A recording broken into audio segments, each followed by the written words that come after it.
दक्षिण अफ्रीका की धरती पर होने जा रहे ब्रिक्स सम्मेलन में पीएम मोदी भी हिस्सा लेंगे, जिसके लिए वो दक्षिण अफ्रीका रवाना हो चुके हैं। लगभग शाम को उनकी फ्लाइट दक्षिण अफ्रीका की धरती पर लैंड करेगी और एक बार फिर ब्रिक्स सम्मेलन मोदी मोदी के जयकारों से गूंज उठेगा। दरअसल दक्षिण अफ्रीका के जोहान्सबर्ग में आज से ब्रिक्स समिट की शुरुआत हो रही है। बता दें कि 2019 के बाद से ये पहली बार है जब ब्रिक्स की ये पहली ऑफलाइन मीटिंग होगी। ये सम्मेलन 2 दिन यानी 22 से 24 अगस्त तक होगी, जिसका मुख्य मुद्दा होगा अपनी करेंसी में कारोबार करने पर भी बातचीत। बताया जा रहा है कि इस सम्मेलन में चीन के राष्ट्रपति शी जिनपिंग भी शामिल होंगे।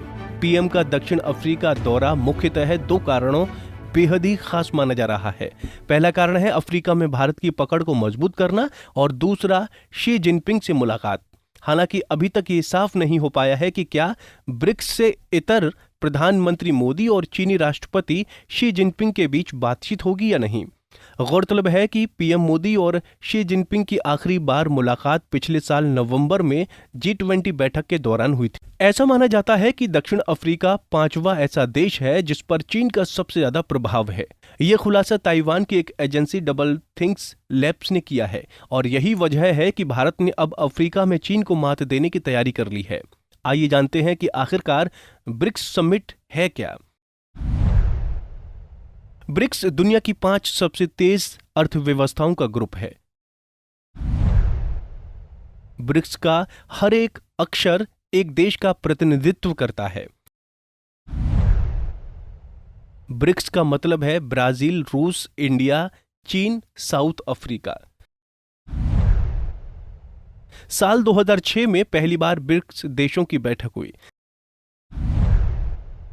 2006 में ही संयुक्त राष्ट्र महासभा के दौरान 4 देशों के विदेश मंत्रियों की मीटिंग हुई, जिसके बाद इस समूह को ब्रिक्स नाम दिया गया। ब्रिक देशों की पहली शिखर स्तर की बैठक 2009 में रूस के येकाटेरिनबर्ग में हुई थी, जिसके बाद 2010 में ब्राजील की ब्रासिलिया में दूसरी शिखर बैठक हुई। उसी साल इसमें साउथ अफ्रीका भी शामिल हुआ, जिसके बाद ब्रिक का नाम बदलकर ब्रिक्स रखा गया।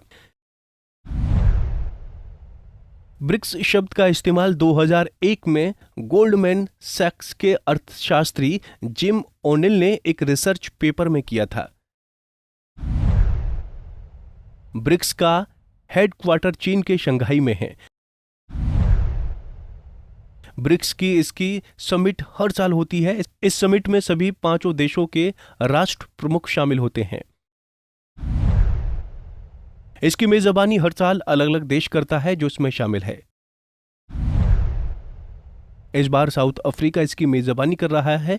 अगले साल कोई दूसरा देश करेगा। ब्रिक्स में जो 5 देश शामिल हैं वो सभी दुनिया की सबसे तेजी से उभरती हुई अर्थव्यवस्था हैं। इनकी दुनिया की जीडीपी में 31.5% की हिस्सेदारी है। ब्रिक्स में शामिल सभी देश G20 का भी हिस्सा हैं। जानकारों का मानना है कि 2050 तक ये देश ग्लोबल इकोनॉमी में हावी हो जाएंगे। ब्रिक्स का सदस्य बनने के लिए कोई औपचारिक तरीका नहीं है। सभी सदस्य देश इस पर आपसी सहमति से फैसला लेते हैं, जिसके बाद किसी भी देश को इसमें शामिल किया जाता है। आइए जानते हैं इस बार ब्रिक्स सम्मेलन का मुख्य एजेंडा क्या है। ब्रिक्स का विस्तार। ब्रिक्स देशों में अपनी करेंसी में कारोबार। दुनिया के करीब 23 देशों ने ब्रिक्स का हिस्सा बनने के लिए किया है आवेदन। साउथ अफ्रीका के राष्ट्रपति सिरिल रामाफोसा ने कहा कि हम ब्रिक्स के सदस्यों की संख्या बढ़ाने का समर्थन करते हैं। अगर ब्रिक्स में और देश जुड़ते हैं तो इससे अपनी नेशनल करेंसी में कारोबार करने पर भी सहमति बन सकती है, जिसका मतलब सीधे सीधे अमेरिका की करेंसी डॉलर को कमजोर करना, और चीन और रूस यही चाहते हैं। कुल मिलाकर इस बैठक से अमेरिका की चिंता बढ़ गई है। अमेरिका का फोकस ब्राजील, भारत और दक्षिण अफ्रीका के साथ अपने द्विपक्षीय संबंध को और मजबूत करने पर है, जबकि दूसरी तरफ अमेरिका का रूस और चीन के साथ तनाव बढ़ा हुआ है। खबरें आ रही हैं कि इस समिट पर खास तौर से अमेरिका नजरें टिकाए हुए है। ऐसा इसलिए क्योंकि माना जा रहा है कि इस बैठक के जरिए पश्चिमी दबदबे को चुनौती देने की तैयारी की जा रही है। अब देखना यह होगा कि इस सम्मेलन में शी जिनपिंग और पीएम मोदी के बीच द्विपक्षीय बैठक होती है या नहीं। अगर दोनों देशों के दिग्गजों के बीच बातचीत होती है तो ये बातचीत कितनी सफल होगी, जो देखना काफी दिलचस्प होगा। Bureau report, Punjab Kesari TV. हमसे जुड़े रहने के लिए हमारे YouTube चैनल को सब्सक्राइब करें और नई वीडियो की नोटिफिकेशन के लिए बेल आइकॉन को दबाएं।